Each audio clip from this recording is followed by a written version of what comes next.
নমস্কার, আমি ডক্টর সুরজিৎ গড়াই, কলকাতার অ্যাপোলো মাল্টি স্পেশালিটি হসপিটালে as a professor and consultant dermatologist practice করি। আমি চর্মরোগ সংক্রান্ত যতগুলো সমস্যা রয়েছে, চুল, স্কিন, নেলস এবং যত কসমেটিক সমস্যা এবং সেক্সুয়ালি ট্রান্সমিটেড ইনফেকশনস, এগুলো যা যা সমস্যা রয়েছে সবগুলোর চিকিৎসা করে থাকি। স্কিন ক্যান্সারের চান্স অনেক বেড়ে যায় এবং চামড়া বুড়ো হয়ে যাওয়া বা চামড়া আস্তে আস্তে বয়স মতো দেখতে লাগা, এই জিনিসটা অনেক বেড়ে যায়। তাই সানস্ক্রিন লাগানোর সময় মাথায় রাখতে হবে এটা অ্যাডিকুয়েট বা যথেষ্ট পরিমাণে হয়। তো এই PA++ যদি হয়, এটাও কিন্তু আমরা মাথায় রাখতে পারি, সেটাও সানস্ক্রিনের ভালো গুণগত মান ইন্ডিকেট করে। যদি কারো স্কিন খুব অয়েলি হয়, তাহলে যেগুলো ওয়াটার বেসড সানস্ক্রিন সেগুলো লাগাবো। সানস্ক্রিন এটা আমরা প্রায়ই শুনে থাকি এবং এটা গুরুত্ব কি, কিভাবে লাগাতে হয়, লাগানো উচিত কি না উচিত, লাগালে কি সমস্যা হতে পারে, না লাগালে কি প্রবলেম হয়, সেই সবগুলো আমরা আলোচনা করব। সানস্ক্রিন এমন একটা জিনিস যেটা আমাদেরকে সূর্যরশ্মির যে ক্ষতিকর ইউভি রেজ তার থেকে আমাদের বাঁচায়। বাইরের দেশে যাদের সাদা চামড়া রয়েছে তাদের সানস্ক্রিন লাগানোটা খুব জরুরি হয়ে পড়ে। সেটা যদি না লাগায় তারা, তাহলে ওদের স্কিন ক্যান্সারের চান্স অনেক বেড়ে যায় এবং চামড়া বুড়ো হয়ে যাওয়া বা চামড়া আস্তে আস্তে বয়স মতো দেখতে লাগা, এই জিনিসটা অনেক বেড়ে যায়, যেটা কিন্তু আমাদের দেশে নয়। আমাদের চামড়া অলরেডি ডার্ক হওয়ার জন্যে সূর্যের রশ্মি থেকে প্রোটেক্টেড, কিন্তু আমাদের চামড়ায় সহজেই আরো কালো হয়ে যায়। সূর্যের রশ্মি পড়লে কালো হয়ে যাওয়াটাকে আমরা সান ট্যান বলে থাকি। তো এই সান ট্যান আটকাতে বা গায়ের রং খুব কালো হয়ে যাচ্ছে এটা আটকাতে, চামড়া পোড়া পোড়া হয়ে যাচ্ছে এটা আটকাতে, এবং খুব অল্প ক্ষেত্রে হলেও আমাদের দেশে যে স্কিন ক্যান্সার হয় সেটা আটকাতে, এবং চামড়ার বয়স হয়ে যাওয়া বা বাইরে থেকে চামড়ার মধ্যে রিঙ্কলস পড়া, চামড়ার মধ্যে ভাঁজ হয়ে যাওয়া, এই জিনিসগুলো সূর্যরশ্মির জন্য হয়। এইগুলো সব আটকাতে সানস্ক্রিন জরুরি। তাই সানস্ক্রিন নিয়ম করে প্রত্যেক দিন মুখটা ধুয়ে নিয়ে ময়শ্চারাইজার লাগানোর পরে, অথবা গরমের সময় যদি লিকুইড সানস্ক্রিন হয় তাহলে উইদাউট ময়শ্চারাইজারও লাগানো যায়।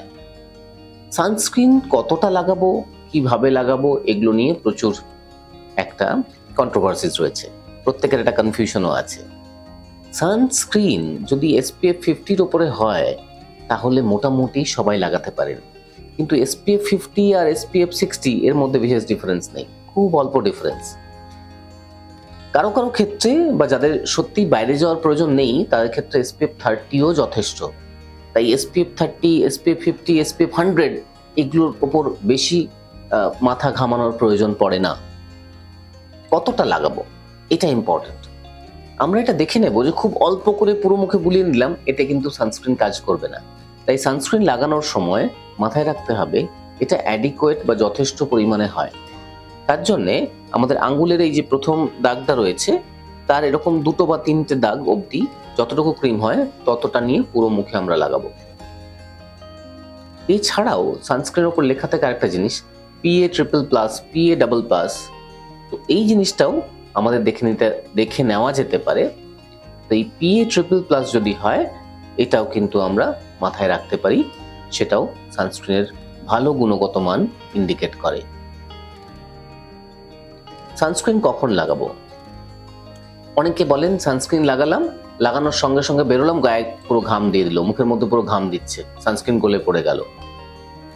তার জন্যে সানস্ক্রিন লাগানোর নিয়মটা হলো, যখন বাড়ি থেকে বেরোতে হবে তার মোটামুটি আধ ঘন্টা আগে সানস্ক্রিন লাগিয়ে বেরোনোর চেষ্টা করুন, তাহলে সানস্ক্রিনটা অ্যাবজর্ব হয়ে যাবে এবং সানস্ক্রিন ওরকম গলে পড়বে না। কোন স্কিনে কিরকম সানস্ক্রিন লাগাবো? যদি কারো স্কিন খুব অয়েলি হয় তাহলে যেগুলো ওয়াটার বেসড সানস্ক্রিন সেগুলো লাগাবো। যদি খুব ড্রাই স্কিন হয় তাহলে যে সানস্ক্রিনগুলোর মধ্যে একটু লিকুইড আছে, যে সানস্ক্রিনটা লিকুইড বেসড, সেগুলো লাগাবো। আর যদি নর্মাল স্কিন হয় আমরা ম্যাট ফিনিশও লাগাতে পারি। ম্যাট ফিনিশ সানস্ক্রিনগুলো আমরা অয়েলি স্কিনও লাগাতে পারি, কারণ তাতে একটা যে অয়েলি ভাব থাকে সেটাকে মাস্ক করা যায়। এছাড়াও আরেক ধরনের সানস্ক্রিন হয় যেটা টিন্টেড সানস্ক্রিন আমরা বলে থাকি। এই টিন্টেড সানস্ক্রিনগুলো বেশ স্ট্রংও হয় এবং খুব জোরালো রোদের জন্যে অনেকটা হেল্প করে। টিন্টেড সানস্ক্রিনগুলোর একটা ব্যাপার হলো যে এটা কিন্তু একটা কাস্টিং তৈরি করে স্কিনের মধ্যে। অনেকে এটা চান, বিকজ অনেকের ক্ষেত্রে দেখা যায় স্কিনের মধ্যে কখনো কখনো অল্প দাগ রয়েছে, কারো স্কিন একটু আনইভেন। তো এই টিন্টেড সানস্ক্রিনগুলো লাগালে একটা ফাউন্ডেশনের ইফেক্ট পাওয়া যায়। তার জন্যে অনেকেই টিন্টেড সানস্ক্রিন পছন্দ করেন। আর আমরাও যাদের ক্ষেত্রে আউটডোর অ্যাক্টিভিটি খুব বেশি, তাদের এই টিন্টেড সানস্ক্রিনগুলো দেওয়া পছন্দ করি। সানস্ক্রিন নিয়ে মোটামুটি এই কথাগুলো মাথায় রাখলেই যথেষ্ট, আপনার স্কিন রোদের আলো থেকে প্রোটেক্টেড থাকবে।